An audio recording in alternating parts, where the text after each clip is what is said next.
നമ്മുടെ കർത്താവിൻ്റെ പരിശുദ്ധമായ നാമത്തിന് നന്ദിയോടെ സ്തോത്രം ചെയ്യുകയും സ്തുതിക്കുകയും ചെയ്യുന്നു. കർത്താവിനാൽ അനുഗ്രഹീതരായ ദൈവമക്കളെ, തിരുവചനത്തിലേക്ക് ഇന്നും നമ്മുടെ ശ്രദ്ധയെ തിരിപ്പാൻ ഒരല്പസമയം ദൈവത്തിൻ്റെ പാദപീഠത്തിൽ വേർതിരിക്കുകയാണ്. വിവിധ സ്ഥലങ്ങളിൽ ഇരുന്നുകൊണ്ട് ദൈവത്തിൻ്റെ വചനം കേൾപ്പാൻ താല്പര്യം കാണിക്കുന്ന പ്രിയപ്പെട്ടവർക്ക് ക്രിസ്തുവേശുവിൻ്റെ ധന്യമുള്ള നാമത്തിൽ സ്നേഹവന്ദനം അറിയിക്കുന്നു. നമ്മുടെ രക്ഷിതാവും കർത്താവുമായിരിക്കുന്ന മഹാദൈവത്തിന് സകല മഹത്വവും പുകഴ്ചയും കരയേറ്റുകയും ചെയ്യുന്നു. എല്ലാവരെയും കർത്താവ് അനുഗ്രഹിക്കട്ടെ എന്ന് പ്രാർത്ഥിക്കുന്ന കൂടെ ദൈവത്തെ ഉയർത്തിക്കൊണ്ട് ഇന്ന് നിങ്ങളുമായി പങ്കുവയ്ക്കാൻ ഒരു ലളിതമായിരിക്കുന്ന ആത്മീക ചിന്ത കർത്താവിൻ്റെ സന്നിധാനത്തിൽ നിങ്ങളെ ഓർപ്പിക്കാൻ നെഹമ്യാവിൻ്റെ പുസ്തകത്തിലെ പരിചിതമായിരിക്കുന്നൊരു വാക്യം വായിക്കാൻ ആഗ്രഹിക്കുന്നു. നെഹമ്യാവിൻ്റെ പുസ്തകം 1-ാം അധ്യായം 4-ാമത്തെ വാക്യം ഞാൻ വായിച്ചു കേൾപ്പിക്കാം. നെഹമ്യാവ് 1:4. ഈ വർത്തമാനം കേട്ടപ്പോൾ ഞാനിരുന്ന് കരഞ്ഞു, കുറേ നാൾ ദുഃഖിച്ചും ഉപവസിച്ചും കൊണ്ട് സ്വർഗത്തിലെ ദൈവത്തോട് ഞാൻ പ്രാർത്ഥിച്ചു പറഞ്ഞതെന്തെന്നാൽ, ഈ വർത്തമാനം കേട്ടപ്പോൾ. നെഹമ്യാവിൻ്റെ പുസ്തകത്തിൽ നെഹമ്യാവ് യെരുശലേമിൽ നിന്ന് വന്ന ചിലർ നെഹമ്യാവിനോട് യെരുശലേമിൻ്റെ ഇപ്പോഴത്തെ അവസ്ഥയെക്കുറിച്ച് പറഞ്ഞതാണ് ഈ വർത്തമാനം എന്ന വാക്കുകൊണ്ട് ഉദ്ദേശിച്ചത്. എന്തായിരുന്നു ആ വർത്തമാനം?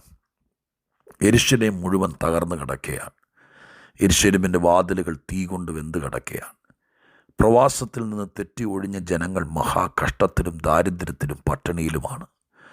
അങ്ങനെ വളരെ കഷ്ടത്തിൽ അകപ്പെട്ട് കിടക്കുന്നു. എല്ലാം തകർന്നിരിക്കുന്നു.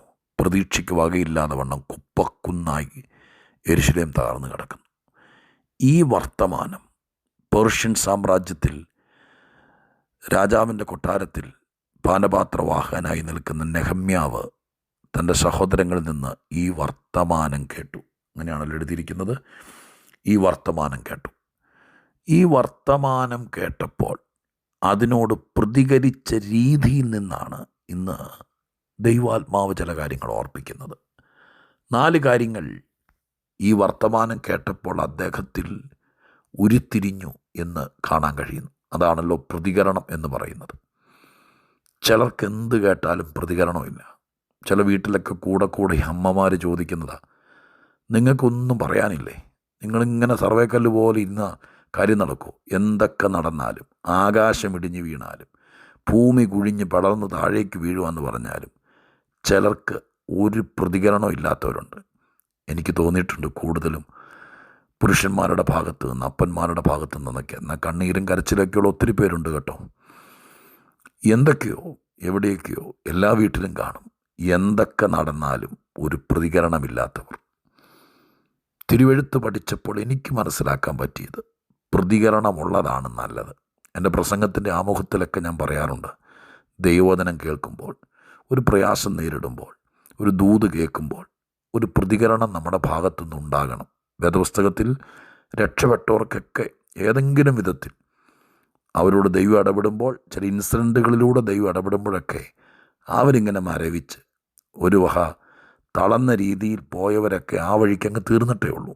എന്നാൽ കഷ്ടങ്ങളുടെയും പ്രയാസങ്ങളുടെയും നടുവിൽ പ്രതികരിച്ചവനെ വെള്ളത്തിൽ മുങ്ങിച്ചാവാൻ ഒരുങ്ങുന്നവന് കയറിട്ട് കൊടുക്കുന്നത് പോലെ പ്രതികരിക്കുന്നവൻ എവിടെന്നെങ്കിലുമൊക്കെ വഴിയുണ്ടാകുമെന്ന് അതുതന്നെ ഈ ബൈബിളിലെ സന്ദേശമാണ്. തിരുവെഴുത്ത് തപ്പിപ്പറയ്ക്ക് ദൈവത്തിൻ്റെ ആലോചന ദൂതാക്കി മാറ്റാൻ കഴിവുള്ളവരെന്നെ കേൾക്കുന്നുണ്ടെങ്കിൽ പ്രതികരിച്ച കുറേ പേരെ നിങ്ങൾ ബൈബിളിൽ തപ്പിയെടുക്കുക. തീർച്ചയായിട്ടും ഇതൊരു ഈടുറ്റ സബ്ജക്റ്റായി തിരുവെഴുത്തിൽ കാണാൻ കഴിയും. അപ്പോൾ പ്രതികരിക്കുക. ദൈവികമായിരിക്കുന്ന കാര്യങ്ങളോട്, ദൈവത്തിൻ്റെ ദൂതിനോട്, ഇപ്പോൾ സംഭവിച്ചുകൊണ്ടിരിക്കുന്ന വിഷയത്തോട് ലാഘവത്തോടെ ഇടപെടാതിരിക്കുക. മനുഷ്യന് പ്രതികരിക്കാനുള്ള കഴിവ് ദൈവം കൊടുത്തിട്ടുണ്ട്. ക്രൂരമായി പ്രതികരിക്കുന്നവരുണ്ട്, മോശമായി പ്രതികരിക്കുന്നവരുണ്ട്. എന്നാൽ ആത്മീകപരമായ ചില വിഷയങ്ങളോട് പ്രതികരിക്കുമ്പോൾ അതിനെ ഇടപെടുവാനും സഹായിക്കാനൊക്കെ ദൈവം ഇടയാക്കും. ഇന്നത്തെ സന്ദേശത്തിൽ എന്നെ ദൈവമായ കർത്താവ് കൂടുതലും പ്രേരിപ്പിച്ചത് യെരുശലേമിൻ്റെ തകർച്ചയെക്കുറിച്ച്. ഒരു സമ്പന്ന രാജ്യത്ത് കൊട്ടാരത്തിനകത്ത് നല്ല തലയെടുപ്പോടെ ഒരു 3 തലമുറയ്ക്ക് പ്രശ്നമില്ലാത്ത രീതിയിൽ വളരെ സുരക്ഷിതത്വമായി ജോലി ചെയ്തുകൊണ്ടിരിക്കുന്ന നെഹമ്യാവെന്ന് പറയുന്ന വേദപുസ്തകത്തിലെ ഭക്തൻ യെരുശലേമിൻ്റെ തകർച്ചയെക്കുറിച്ച് കേട്ടപ്പോൾ അദ്ദേഹം ആ വാർത്ത കേട്ടപ്പോൾ പ്രതികരിക്കുകയാണ്. 4 കാര്യങ്ങളാണെന്ന് പറഞ്ഞല്ലോ. അതിൽ 2 കാര്യങ്ങൾ മാനുഷികമായ പ്രതികരണവും, 2 കാര്യങ്ങൾ ആത്മീകമായ പ്രതികരണമാണ്.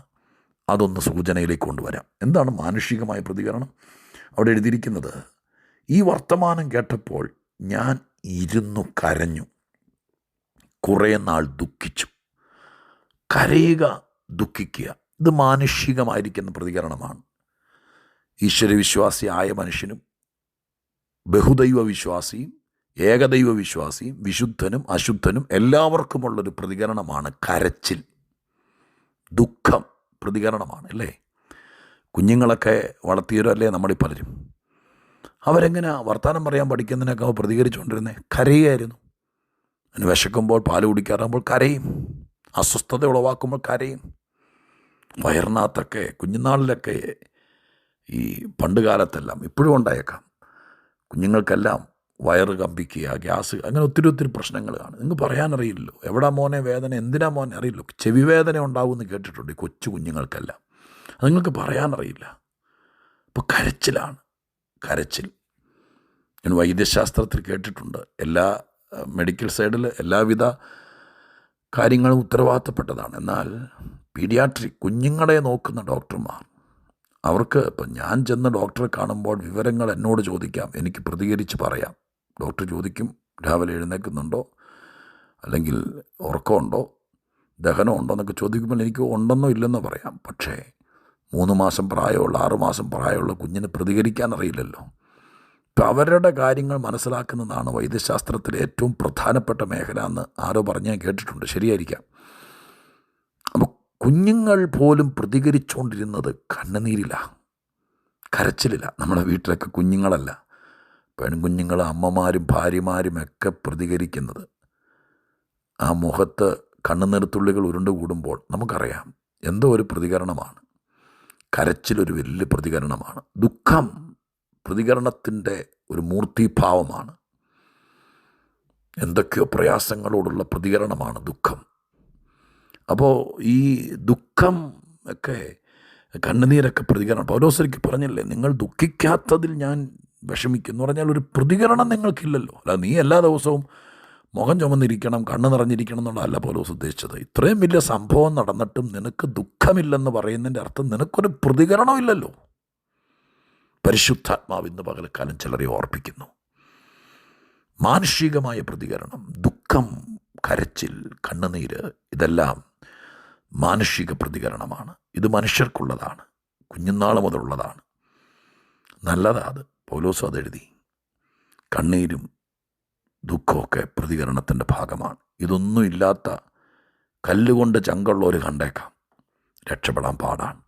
ദുഃഖിക്കുകയും കരയുകയൊക്കെ ചെയ്യുന്നത് ഒരു പ്രതികരണത്തിൻ്റെ ഭാഗമാണ്. പക്ഷേ ആത്മീകമായ പ്രതികരണം, ആ വാക്യത്തിൻ്റെ അടുത്ത ഭാഗം ഇങ്ങനെയാണ് എഴുതിയിരിക്കുന്നത്.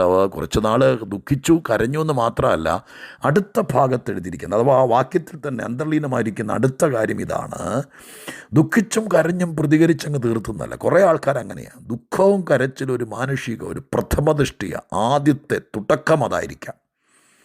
പക്ഷെ കാര്യം നടക്കുന്നത് കുറേ നേരം കരഞ്ഞതുകൊണ്ടല്ല, കുറച്ചു നേരം ദുഃഖിച്ചതുകൊണ്ടുമല്ല കേട്ടോ.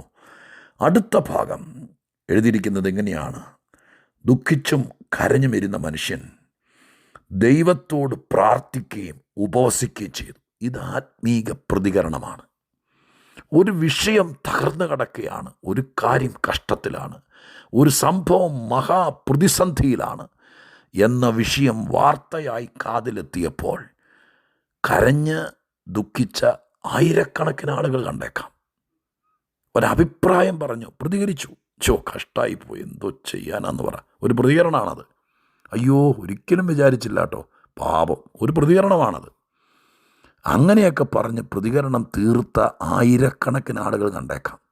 അയ്യോ, അത് പോയി കാണണമല്ലോ, കഷ്ടത്തിലായിപ്പോയല്ലോ, അയ്യോ, അതും ഒരു പ്രതികരണമാണ്. പക്ഷെ അതുകൊണ്ടൊന്നും കാര്യമാവില്ല.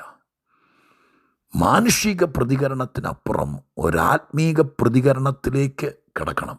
അതെന്താ?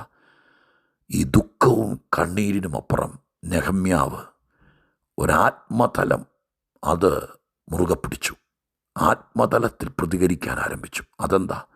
ദൈവത്തിൻ്റെ സന്നിധിയിൽ കഞ്ഞി കുടിക്കാതെ കിടന്നെന്നല്ല. ചില ആൾക്കാരങ്ങനെയാണ്. പ്രയാസങ്ങളും ബുദ്ധിമുട്ടുകളും വരുമ്പോൾ, വഴക്കുണ്ടാകുമ്പോൾ, അഭിപ്രായ വ്യത്യാസം ഉണ്ടാകുമ്പോൾ അത്താഴം വേണ്ടെന്ന് പറഞ്ഞ് കിടക്കും. 2 ദിവസത്തേക്ക് വീട്ടിൽ നിന്ന് കഴിക്കാതെ കറങ്ങി നടക്കും. അതൊക്കെ ഒരു പ്രതികരണമാണ്. പക്ഷേ അത് ഉപവാസമല്ലല്ലോ. ദൈവസന്നിധിയിൽ പ്രാർത്ഥിച്ചു, ദൈവസന്നിധിയിൽ ഉപവസിച്ചു.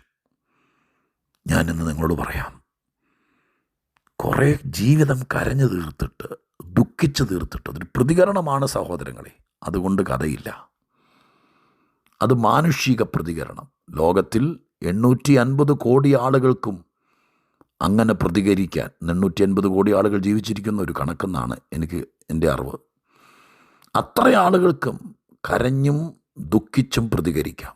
പക്ഷേ എന്നെ കേൾക്കുന്ന നിങ്ങൾ ദൈവത്തെ അറിഞ്ഞവരാണ്, ആത്മീകരാണ്, ദൈവമുള്ളവരാണ്, ദൈവവചനം വിശ്വസിക്കുന്നവരാണ്, ദൈവത്തിൻ്റെ സാന്നിധ്യത്തിൽ ജീവിക്കാൻ കൊതിക്കുന്നവരാണ്, ദൈവം പ്രവർത്തിക്കുമെന്ന് അനുഭവിച്ചറിഞ്ഞവരാണ്. ആ നമ്മൾ ഒരു ദുഃഖവാർത്ത, ഒരു പ്രയാസകരമായിരിക്കുന്ന കാര്യം, ഒരു തകർച്ച, ഒരു മുന്നേറാൻ പറ്റാത്ത അവസ്ഥ, ഇങ്ങനെ ഒരു സംഭവം ഉണ്ടായാൽ ആരോടെങ്കിലും 4 പേരോട് പറയുന്നത് പ്രതികരണം കേട്ടോ. എവിടെയെങ്കിലും 5 പേരോട് പങ്കുവെക്കുന്നതും പ്രതികരണമാണ്. ഒത്തിരി രീതിയിൽ പ്രതികരിക്കാം. പക്ഷേ ഏറ്റവും സ്വർഗത്തെ സ്പർശിക്കുന്ന പ്രതികരണം കുറച്ചു നേരം കരഞ്ഞതോ ഇച്ചിരി ദുഃഖിച്ചതോ അല്ല. 3-ാമത്തെ പടി പ്രാർത്ഥിക്കാൻ തുടങ്ങി, 4-ാമത്തെ പടി ഉപവസിക്കാൻ തുടങ്ങി. മാനുഷികമായിരിക്കുന്ന പ്രതികരണത്തെക്കാൾ ആത്മീക പ്രതികരണത്തിന് ഒരു നടപടിയിലേക്ക് വരുത്താൻ കഴിയും. നെഹമ്യാവിനെ യെരൂശലേമിൽ എത്തിച്ചതും മതിൽ പണിയിച്ചതും വീണ്ടും യെരൂശലേം പുതുക്കി പണിതതും കാര്യാദികൾ മാറിയതും ദേവാലയം വീണ്ടും പണിയാനൊത്തതും അവിടെ യാഗം നടന്നതും ആളുകൾ തിരിച്ചു വന്നതുമെല്ലാം എന്നെ കേൾക്കുന്ന പ്രിയപ്പെട്ടവരെ, കുറേ ആൾക്കാർ ദുഃഖിച്ച കൂടെ ഇരുന്ന് ഒരളി എന്ന് മദ്ദളത്തോട് പറഞ്ഞെന്ന് പറഞ്ഞ പോലെ പ്രവാസത്തിൽ കിടക്കുന്നവരെല്ലാം താടിക്ക് കൈയും കൊടുത്ത് എന്നാ പറയാനാ, കഷ്ടമായിപ്പോയി, നമ്മുടെ വിധിയാന്ന് വിചാരിക്കാം എന്ന് പറഞ്ഞ് പ്രതികരിച്ച് തീർക്കല്ലേ. ദുഃഖിച്ചും കരഞ്ഞും പാമടക്കി വയ്ക്കല്ലേ, ആയുസ് തീർക്കല്ലേ. പിന്നെയോ ഉപവസിച്ചും പ്രാർത്ഥിച്ചും ദൈവസന്നിധിയിൽ പ്രതികരിക്കുക. അപ്പോൾ ഒരു നടപടി ഉണ്ടാകും, ഒരു നടത്തിപ്പുണ്ടാകും, ഒരു ദൈവ വഴിയുണ്ടാകും. ഞാൻ ഈ വാക്യത്തിൽ നിന്ന് 2 തരം പ്രതികരണങ്ങളെ വകതിരിച്ചടഞ്ഞെടുത്ത് കയ്യിൽ തന്നു. ഇനി നിങ്ങളുടെ കയ്യിലാണ് വിജയമിരിക്കുന്നത്, വഴിയിരിക്കുന്നത്. ചില വിഷയങ്ങൾ കണ്ടേക്കാം, ദുഃഖിച്ചും കരഞ്ഞും 4 പേരോട് പറഞ്ഞും മാത്രം എന്നും മുഖം വാടിയിരിക്കാതെ അടുത്ത പ്രതികരണം കർത്താവിൻ്റെ സന്നിധാനത്തിൽ ചില ദിവസങ്ങൾ ഉപവസിച്ചും പ്രാർത്ഥിച്ചിരിക്കുക. അപ്പോൾ ചോദിച്ചൊക്കെ എൻ്റെ പൊന്നു മാസ്റ്റർ, ഉപവസിക്കുകയും പ്രാർത്ഥിക്കുകയും ചെയ്യാത്തവരാണോ ഞങ്ങൾ? ഒക്കെ ശരിയായിരിക്കാം. ഞാൻ കൂടെ പറയാറില്ലേ, ഒരു ദൂത് കേട്ടിട്ട് അത് ഗ്രഹിച്ചിട്ട് അതിൻ പ്രകാരം ചെയ്യുമ്പോൾ അതിൻ്റെ മാറ്റ് വേറെയാണ്. ഇപ്പോൾ ഞാൻ പ്രാർത്ഥിക്കാം, എന്നിട്ട് മാനുഷികമായി മാത്രം പ്രതികരിച്ച് തീർക്കാതെ ആത്മീകമായി പ്രതികരിക്കാൻ തയ്യാറാകുക. വിഷയങ്ങൾക്ക് മാറ്റം വരും. പൊളിഞ്ഞതൊക്കെ ദൈവം പണിയും. പ്രാർത്ഥിക്കട്ടെ. പരിശുദ്ധ ദൈവമേ, സ്വർഗീയ പിതാവേ, ഈ ആലോചന വെച്ച് ദൈവത്തോട് പ്രാർത്ഥിക്കുന്നു. എങ്ങനെ പ്രതികരിക്കണമെന്ന് പോലും അറിയാൻ വയ്യാത്ത ആളുകളുണ്ട്. എന്തൊക്കെ കേട്ടാലും പ്രതികരിക്കാത്തവരുണ്ട്. എന്നാൽ ആയുഷ്കാലം മുഴുവൻ കരഞ്ഞും ദുഃഖിച്ചും പ്രതികരിച്ച് തീർക്കുന്നവരുണ്ട്. അവർക്കൊരു വെളിപ്പാടെന്ന വണ്ണം അടുത്ത തലത്തിലേക്കുള്ളൊരു വാതിൽ തുറക്കട്ടെ അപ്പാ. അവർ ദൈവസന്നിധിയിൽ ഉപവസിച്ചും പ്രാർത്ഥിച്ചും ആത്മാവിൽ പ്രതികരിച്ച് ദൈവാത്മാവിൽ ചില വിഷയങ്ങളുടെ നടപടിയിലേക്ക് നടത്തിപ്പിലേക്ക് വരട്ടെ. പ്രാർത്ഥന കേട്ടതിന് നന്ദി. യേശുവിൻ നാമത്തിൽ തന്നെ.